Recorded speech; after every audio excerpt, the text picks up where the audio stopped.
Naitwa mchungaji Aaron Nehemia Kikiwa, mkurugenzi wa idara ya wakili Mara Conference. Leo katika ziara ya kutembelea wafanyabiashara wa kanisa la Waadventista wa Sabato, nimepata fursa pia ya kuombea watu wa madhehebu mbalimbali.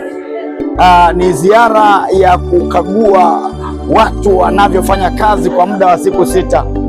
Tuko katika juma la uamsho, mahali ambapo tunahamasisha kazi, tunahamasisha kazi, na hivyo leo tukasema tutembelee biashara mbalimbali, na hapa tuko katika soko la Musoma mjini. Hawa unaona ni baadhi ya washiriki wetu ambao wako katika kupambana kwa siku 6 kufanya kazi. Nitoe wito kwa mtazamaji, ikiwa juma zima unakaa nyumbani na bado unajiita Mwadventista Msabato, umekosea.